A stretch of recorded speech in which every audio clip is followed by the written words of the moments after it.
दही बरा देखा जिते सुंदर लगे खाइबा सेतिकी भल लगे। खास करी खरा दिन दही बरा खाइबा बहुत भल लगी था। आ दही बरा हूँ आम कटक प्रसिद्ध।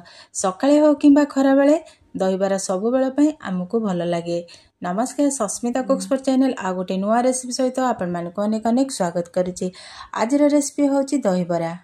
एबे तो खरा दिन आसीगला दही बरा खाइबा को समस्ते पसंद करेंगे। आ तुला परी नरम नरम दही बरा जदि मिल जाए ताहले मजा आसीज। ताहले आज वीडियो को फुल वाच करंतु। वीडियो भल लगे लाइक करेंगे, शेयर करेंगे। आज जदि मो चैनल को पर्यंत सब्सक्राइब करना ताहले प्लीज सब्सक्राइब करने। फेसबुक पेज रे देखो देले फॉलो करने। ताहले डेरी न करी वीडियो आरंभ करबा। तो दही बरा बनैबा प्रथमे आम बिरी नहीं जावा। तो ये मुझे 250 ग्राम बिरी नहीं जाइए। गोटे माप करुच्ची एथिरे मु 250 ग्राम बिरी नहीं। ये आपण मैंने बिरी कम बेसी करें। आउ कला बिरी नहीं पारे। तो ये मुझे धला बिरी नहीं जाइए। एबे आम बिरी को 2 ରୁ 3 थर भल भाव धोईकी नहीं आसवा। बिरी जहाँ भी डस्ट हम बाहरी जीव। बिरी को आम एमती हाथ में चकड़ी भलसे धोई ना जहाँफल बिरी जहाँ भी डस्ट थब सब बाहरी जीव। तो ये देखो मु बिरी को भलसे धोईकी नहीं आसी। एबे आम बिरी रे सफा पानी देबा। तो ये देखो मुझे सफा पानी दे देछि। पानी दे सारा पर कभर करिकी 2 ରୁ 3 घंटा बतुरवा छाड़वा। तो ये आमर 2 ରୁ 3 घंटा हो गला। एबे देखना बिरी आमर भलसे बतुरी कि नहीं। तो ये आपण मैंने देखिपारे बिरी भलसे बतुरी जाइए केते बढ़िया भाव फुली जाइए।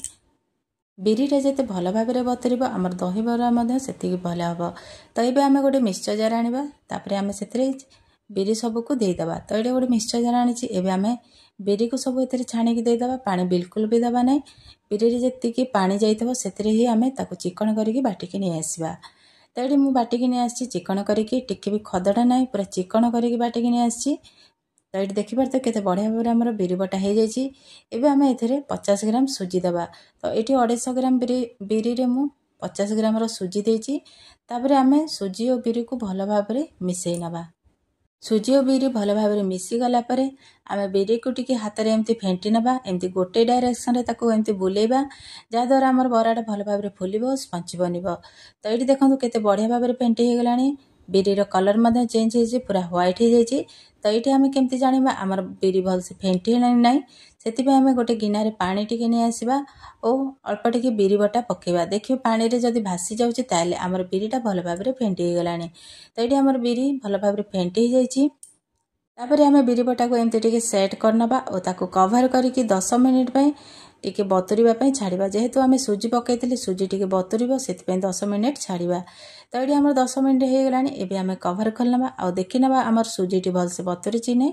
तो ये देखिपारे सुजी आमर बहुत भल भाव बतुरी जाइए। हाथ को बंध नरम लगुच। एबे आम ए गोटे चामच जीरा पकईदे। तापर आम ए गोटे चामच आंब कषिया अदा कंचा लंका पुदीना पत्र को छेचिकी रखी ताको पकई देछि। ता सहित आम ए गोटे चामच भूसंग पत्र पकईदेवा। तापर आम ये गोटे चामच लुण पकईदेवा।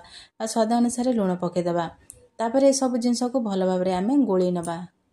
एबे आम सब जिनस को भल भाव 1 मिनिट पर्यंत भल भाव गोली नवा। तो ये हो गला। एबे आम अल्प टिके सोढ़ा पकेबा। सोढ़ा पकई सारा पर आउ थे भल भाव गोली नवा। ये आमर बिरी बटा प्रस्तुत हो जाइए बरा पकेबा। एबे चलतु बरा पकई नवा। तो ये देखो गैस रे मु तेल गरम कर रखी। तेल भल भाव आमर गरम हो गला। एबे आम हाथ में अल्प टिके पानी लगेबा। तो ये देखो मुझे अल्प टिके पानी लगे। तापर आम बिरी बटा आनी बरा पकेबा। तो एमती अल्प देकी एमती गोटे होल करनबा। तो होल करिया द्वारा आमर बराटा भल भाव सीझिब। तो मते एमती सुविधा हुए बरा पकेबा। आपण मानकु केमती सुविधा से हिसाब रे बरा पकेबे। तो ये प्रोसेस रे मु बरा पकई नउछि देखि पारथबे। एठी आमे बरा को अल्प अल्प पकेबा जति कड़े रे धरिबो एक्स्ट्रा पकेबा नै। तो ये देखंतु मु 7 ରୁ 8टा बरा पकई देछि। तो ये गोटे पट हो गला। एबे आमे ताको उल्टै नबा और ताको टिके नाली हवा पर्यंत फ्राई करनबा। ये देखंतु बरा आमर गोटे पट कलर आसी जाइए। एबे आमे बरा को पलटै नबा। एठी आमे फ्लेम को मीडियम रखिबा। हाई बिल्कुल भी करबा नहीं। जदि हाई करदेबा बरा ऊपर पटे नाली हो जिवो और भीतर बिल्कुल भी सीझिब नहीं। तो ये प्रोसेस रे आमे बरा को उल्टे पलटे की मीडियम फ्लेम रे छाणी नबा। पटे आमे पानी रेडी करनबा जो बरा को आमे पानी रे पकेबा। तो ये देखो गोटे बड़ जगह मु पानी नहीं से गोटे चामच लुण पकई ताको भल भाव गोली नबा। तो ये हो गला। एबे देखिना आमर बरा भल से छाणी हेलानी नहीं। तो ये देखिपारे बरा आमर बहुत बढ़िया भाव छाणी जाइए बढ़िया कलर देखा जाउची। एबे आमे बरा को छाणी की गोटे जाली रे रखिबा। जहाँ भी एक्स्ट्रा तेल थबो सब बाहरी जीवो। तो देखो मु छाणी देछि। एबे आमे गरमा गरम बरा को नेकी पानी रे पकेबा। ए प्रोसेस रे जेतेक बिरी बटा रहिला एमते आमे बरा पके नबा। बेसी बड़ बड़ करिया नै ए साइज रही बरा पकेबा और ताको छाणी नेकी गरमा गरम पानी रे पकेबा। तो ये देखो मु पके देछि। ए प्रोसेस रे सब जाक हमर बरा छणा सरी जाइछि। बरा को पके साला पर चामच रे ताको टिके बुडे नबा। तापर आमे जो लास्ट जो बरा को पकेबा एमती पानी रे बुडे नबा। तापर आमे प्रथम बरा गुडी को ऊपर को नै आसबा से बतुरी जाइतबो और लास्ट बरा सब को ताको बुडे नबा भलो भाबरे। बरा सब को पानी रे पके साला पर बरा को आमे टिके 5 मिनिट में बतुरीबा पय छाडीबा। तो ये आमर 5 मिनिट हो गलानी। तो ये देखि पारते बरा केते बढ़िया भाबरे बतुरीछि। हाथ को बढ़िया नरम मधन लागुछि। पानी पूरा शोषिकी रहिछि। तो ये देखि पारते केते बढ़िया नरम देखा जाउछि बरा गुडी को हमर। सांग माने मो वीडियो जदि आपण मानको भलो लागुथाय लाइक और सब्सक्राइब करिया को जमारू भी भूलिबे नै। तो ये हमर बरा भलो भाबरे बतुरी जाइछि। एबे हमें गोटे प्लेट नबा और बरा सब को छाणीबा। तो बरा को हमें एमती हाथ रे टिके प्रेस करिकि छाणीबा। बरा रे जहाँ भी एक्स्ट्रा पानी थबो सब बाहरी जिवो। तो ए प्रोसेस रे हमें बरा को सब प्रथमे छाणी नबा। ताकू धीरे किने एमती करिवे जोरे करिवे नि नचेत बरा हमर भांगी जिवो। तो ये देखंतु बरा सब को मु छाणी कि नै आसी गोटे प्लेट रे। एबे हमें जो तसला रे पानी सब अछि छणा पानी एबे ताकू काढी दबा और ताकू नै आसीबा। तो ये देखंतु मु नै आसी। एबे हमें एथरे 300 ग्राम रो दही दबा। तो ये मु 300 ग्राम रो दही दे देछि।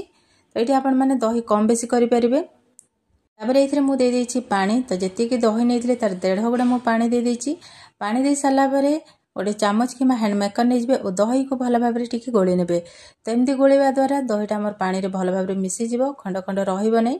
तो ये देख पारते केते बढ़िया भाबरे दही हमर पानी रे मिसी जाइछि। बेसी मोटा नुह न बेसी पतला नुह। तो एमती ही खाइबा को भल लागे। तापर आमे पके देबा गोटे चामच लूण। तापर आमे गोटे चामच पके देबा बीट लूण। तापर गोटे चामच आंब कसिया अदा कंचा लंका पुदीना पत्र छेचा। तापर आमे गोटे चामच पके देबा जीरा लंका पाउडर।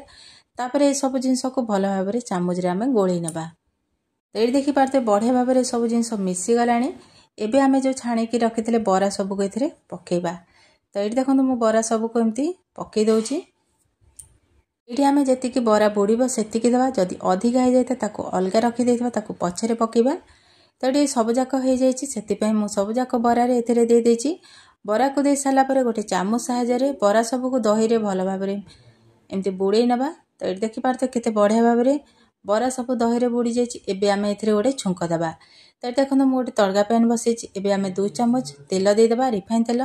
तेल गरम हो गला पर गोटे चम्मच जीरा फुटे नबा। तापर आमे 4टा सुखिला लंका दे देबा। ता सहित दे देबा किछि भुसंग पत्र। तापर आमे एठी कंचा लंका किछि फाड़ी के दे देबा। तो एठी केति के राग खाइबे से हिसाब रे दे देबे। तो ये देखंतु बढ़िया भाबरे हे जाइछि। तो टिके ताको भाजी नबा बेसी पोड़ीबा नै तार टेस्ट खराब हे जिवो। तापर आमे नै कि गरमा गरम दही बरा रे पकेबा। छुंक को दे सारला परे ताको संगे संग कवर करनबा 2 ରୁ 3 मिनिट पर्यंत। तो ये 2 ରୁ 3 मिनिट हे जाइछि। तो एठी देखि पारथिबे हमर तोळा परि नरम नरम दही बरा प्रस्तुत हे जाइछि। एही प्रोसेस रे निश्चय थरे बने के खांतु। आ केमति लागिला आपनकर अनुभूति मो सहित निश्चय शेयर करंतु। आशा करूछि वीडियोटी आपण मानको निश्चय भल लागितबो। आ गोटे नुवा वीडियो सहित आपण मानको सहित देखा हबो। से पर्यंत रहूछि नमस्कार। जय जगन्नाथ।